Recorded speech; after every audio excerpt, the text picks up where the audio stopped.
Hola, buenas a todos. Aquí seguimos avanzando en esta masterclass y ya estamos por la quinta. Espero que os esté sirviendo, os esté gustando lo que estáis escuchando, ¿no?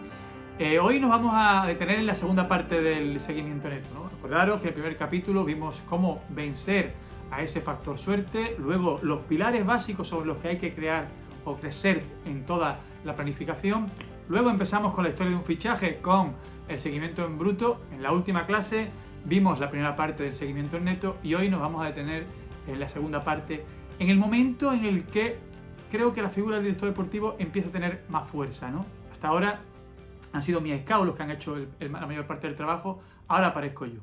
Ahora vamos a definir, después de esa primera selección en la que nos quedamos unos 500 jugadores, hemos trabajado con ese seguimiento neto en dos vertientes, ¿no? Un visionado en torno a 6-7 scouts y en distintas posiciones para intentar llegar a lo que yo llamo la lista de elegido definitiva, que es la lista con la que yo me voy a sentar delante del entrenador, que como dije el otro día aún no ha aparecido, para entrar en un momento decisivo, que es la elección de los perfiles. Pero antes, ¿cómo llegamos a esa lista definitiva? Utilizamos 6 parámetros: perfil físico, perfil técnico-táctico, perfil psicológico, condiciones económicas, tiempo de adaptación y rendimiento, revalorización futura. Esos 6 parámetros son los que utilizamos para poner en la balanza a la hora de seleccionar esos jugadores. Empezamos por el primero, el perfil físico. ¿En qué consiste?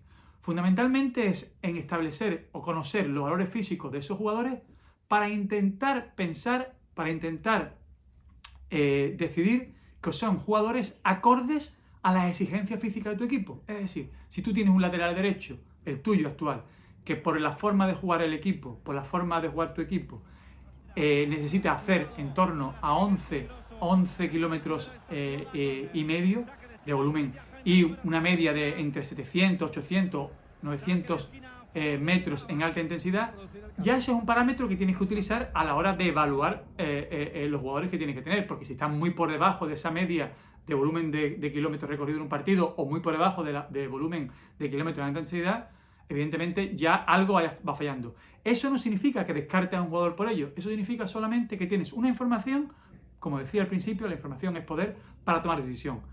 Evidentemente así con todas las posiciones y evidentemente con muchos más valores. He simplificado con el volumen de kilómetros y con los kilómetros en alta intensidad. Hay muchos más valores que utilizamos. Por ello es importante, y es un dato que a veces es difícil de encontrar porque no todas las ligas te pueden suministrar esos datos. Normalmente yo lo que hago es pedirle esos datos a los jugadores a los que yo creo que pueden ser interesantes y tenerlos encima de la mesa para tomar la decisión. Perfil físico. En segundo lugar, perfil técnico-táctico. ¿Cómo medimos, cómo calificamos el valor o la capacidad o la calidad de un jugador? Yo les digo a mis técnicos de una manera muy sencilla lo que tienen que hacer. Nosotros utilizamos 5 parámetros a la hora de calificar el perfil técnico-táctico de un jugador. A, B, C, D y E. Así de sencillo, no nos complicamos la vida. La A, cuando un jugador tiene una A, es un jugador que hay que ir a firmar. La B es un jugador muy interesante. La C es un jugador que hay que seguir viendo. La D es un jugador que no hay que firmar. Y la E, como yo digo en broma, que se dedica a los estudios, porque en el fútbol tiene poco que hacer. En 20 años de director deportivo jamás he tenido una E. He tenido algunas D, C, B, A, evidentemente. ¿Por qué hago esta forma de calificar a los jugadores? Por un tema de practicidad. Si calculamos más o menos por encima, hablábamos el otro día de que después del seguimiento en bruto nos quedaba unos 500, 550 jugadores para el seguimiento en neto. Si además he dicho que hacemos entre 6 o 7 filtrados, rápidamente llegamos a la conclusión de que en torno a 3.000, 3.500 informes son los que manejamos en este momento, ¿no? Más o menos en abril, cuando estamos terminando ya la fase del trabajo en neto.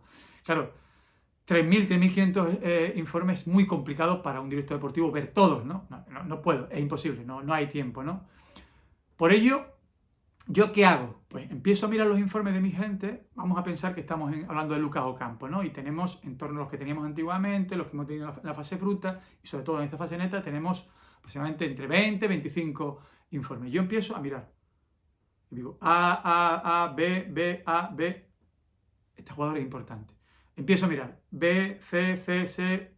Este jugador posiblemente lo descarto. ¿Por qué? Porque no puedo ver todo. Por ello, como decía al principio, y todo está indexado, todo tiene relación, acordaros que decía, la importancia del grupo de trabajo es fundamental. Aquí se demuestra. Yo me fío al 100% de ellos. No puede ser de otra manera. Son mis ojos, como decía. Son la gente con la que yo muero, por las que yo no tengo ninguna duda. Es decir, si un técnico mío dice que un jugador es C, evidentemente si hay otros 6 informes que son A, me fío. Puede ser que ese partido el jugador no estuviera bien. Pero si hay muchas C, es descartado. Yo me tengo que centrar en aquellos jugadores que tienen B y A. Y para ello, como he dicho anteriormente, confío al 100% en mis técnicos. Perfil físico, perfil técnico, táctico. Vamos por el perfil psicológico. Este es uno de la información más importante, pero que a veces es más complicada de encontrar. Yo digo también de forma de broma que lo ideal para saber cómo es humanamente un jugador, tienes que irte a vivir con él un mes, para saber cómo reacciona cuando no juega, cuando hace un buen partido, cuando no hace un buen partido, cuando se enfada con la familia, cuando sale una noche a tomar una copa, que se puede salir sin ningún problema, cómo entrena. Todo eso, evidentemente, sería perfecto tenerlo si te vas a vivir un mes con él. Como no se puede ir a vivir un mes con el jugador o con cada uno de los jugadores, lo mejor es pedir información al círculo cercano, al círculo de influencia del jugador, a quien convive, quien puede saber esa información. Oye, pues puede llamar a un entrenador que ha tenido anteriormente, a un director deportivo, a un compañero, a alguien de los medios de comunicación. Información, tenerla. Después, evidentemente, tú la tienes que utilizar. Oye, este chico me han dicho que reacciona mal cuando pierde, pero bueno, ya trabajaré yo sobre él. Oye, me han dicho que cuando juega un buen partido, saca mucho pecho, también puedo trabajar sobre él. Información, buscarla de donde podáis. Evidentemente, y insisto, en la información menos objetiva, porque al final hay una subjetividad en función de quién le pregunta. Le puedes preguntar a un compañero con el que tiene buena relación, uno que tiene peor relación, pero esa información tú la tienes y después la utilizas. Físico, técnico-táctico, psicológico. El económico, clave. Y aquí la figura del director deportivo asume una responsabilidad mucho mayor, porque es el que tiene que conocer el valor de mercado. Pero no solamente el valor de mercado, qué cláusula tiene, qué salario quiere pretender el jugador. Para ello es importante, bueno, pues hablar con el agente, hablar con el propio jugador, hablar con el club, para intuir un poco por dónde pueden venir los tiros. Porque, claro, tú metes en la lista a un jugador, vamos a seguir con el ejemplo de Ocampo. Oye, metemos en la lista a Ocampo, y ahora cuando decidimos que Ocampo es el jugador que vamos a firmar para la banda derecha, vamos a hablar con el amigo Subi, director deportivo del Olympique de Marsella, y me dice, oye, no, sí, quiero 50 millones de euros. Ah, vale, pues entonces he perdido el tiempo. O al revés, voy a hablar, me dice Subi, oye, no, sí, en torno a 15, 20 millones de euros, que son los parámetros que yo manejaba, puede salir el jugador. Me voy a hablar con el agente, me dice que quiere ganar 5 millones de euros netos, hemos perdido el tiempo. Por tanto, antes de perder el tiempo y de meter en la lista jugadores que son inaccesibles, hacer un estudio de mercado para saber las condiciones económicas del jugador. Muy sencillo. Seguimos. Hemos dicho físico, técnico, táctico, psicológico, económico. Tiempo de adaptación. Esto también es clave. Habéis visto, me habéis escuchado hablar mucho de la persona. Es importante saber cómo va a responder el jugador ante la persona y el jugador ante una nueva aventura. El famoso principio de Peter. Este principio lo que dice es que hay gente que tiene capacidad para llegar a este nivel, pero cuando tiene que subir un peldaño más, no da de sí. ¿Es malo jugador? No, tiene un límite. Por eso los equipos grandes, cuando firman a los jugadores, lo hacen siempre ya de un equipo muy cercano, ¿no? Siempre se dice, oye, ¿por qué el Barcelona cuando firmó del Sevilla, Keita, por qué no lo firmó del Lens? Porque necesita ver esa adaptación a la alta competición. El Sevilla está en esa línea. Tenemos que estudiar, intuir que un jugador que ya viene dando pasos va a responder a las exigencias del Sevilla.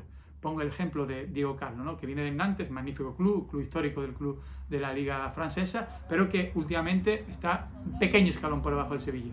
Oye, ¿rendirá al mismo nivel Diego Carlo en el Nantes que en el Sevilla con la exigencia de clasificación para la Champions, con la exigencia de presión ambiental, de medio de comunicación que hay en Sevilla? Eso es un estudio que también tenemos que hacer. Tenemos que llegar a esa conclusión que, insisto, también es subjetiva, pero yo creo que hay elementos que te sirven para ello. Por tanto, también tenemos que controlar el tiempo de adaptación, es decir, saber si el jugador se va a adaptar. Yo digo que hay jugadores que se adaptan el primer día, jugadores que tardan un mes, jugadores que tardan un año y jugadores que nunca se adaptan. ¿Por qué? Porque no son capaces de responder a las nuevas exigencias. No son malos jugadores. Después van a otro equipo y siguen rendiendo. ¿Por qué? Porque en ese equipo hay otras exigencias y se adaptan mucho más fácil. Ya hemos dicho el quinto, tiempo de adaptación. Vamos por el sexto, que es igual de importante en el modelo que yo conozco, en el modelo que yo trabajo, que es el Sevilla. Revalorización de futuro. Si tenemos que intentar, a la hora de planificar, alternar lo que yo digo el 70-30, el 7-3. Es decir, un 30% de jugadores de un rendimiento inmediato, llámese Fernando actualmente o Nico Pareja en el pasado. Bueno, hay muchos jugadores que podríamos ir nombrando, de jugadores que yo he firmado, Pablo Alfaro, Javi Navarro, que tenían un rendimiento de presente, que yo sabía perfectamente que no íbamos a encontrar una revalorización, pero que necesitaba dentro del equipo porque el rendimiento de presente es fundamental. Pero después está el otro 70%, que en el modelo del Sevilla también es clave, que es jugadores que puedan tener una revalorización futura, ¿no? Como este año en el caso de Lucas, o de Diego, o de Koundé, o de Oliver, o de Joan. Bueno, hay muchos jugadores de los que yo esta temporada o en el pasado hemos comprado pensando en el rendimiento inmediato, pero también sabiendo que en nuestro modelo de negocio la venta es importante para crecer, tengan una posible revalorización futura. Eso ahí también hay que medirlo y tenerlo en cuenta. Está claro que los jugadores que tengan rendimiento futuro también tienen que tener una adaptación. Por eso hemos dicho anteriormente que hay que estudiar si Joan, Oliver, Diego, por decirlo, o Lucas, yo lo pensé, oye, Joan que viene de Eibar va a crecer y va... Sí, porque ya vengo viendo su histórico y yo estoy convencido de que va a rendir. Oliver, que ya viene a Atlético de Madrid o Porto, sí, creo que puede tener rendimiento futuro, revalorización futura, pero también un rendimiento de presente. Por tanto, quedaros con esa estructura de 70-30, es decir, en el modelo del Sevilla. En otros modelos, yo me imagino en el Real Madrid o en el Barcelona, posiblemente sean un 100%, jugadores que lleguen y del tirón empiezan a jugar. Pero en el caso del Sevilla, podemos jugar con un 70-30, sabiendo que ese 70 también tienen que rendir, pero con un margen de tiempo para ese rendimiento y sobre todo un margen de crecimiento para una revalorización futura. Terminamos. Hemos elaborado la lista y ya tenemos esa lista de elegidos definitivos, que es la que yo utilizaré para sentarme delante del entrenador en el próximo capítulo. No lo perdáis. El próximo capítulo es clave, es fundamental, es uno de los momentos críticos de la planificación. Cuando te sientas delante del entrenador, le enseñas la lista y le dices, mister, ¿qué vamos a buscar? ¿Qué vamos a necesitar? ¿Qué perfil de jugador quieres tú para cada posición? Explícame qué necesitas. Y yo, de esta lista, te diré quiénes son los que cumplen los requisitos que tú, como entrenador, que conoces a la perfección tu plantilla, que conoces a la perfección tu sistema de juego, necesitas para cada posición. Ese momento es crítico en el que el entrenador sea capaz de decirte lo que quiere y sobre todo crítico en que tú seas capaz de entenderlo. Pero eso lo veremos en el próximo capítulo. Mientras, cuidaros y que vaya bien. Un abrazo para todos.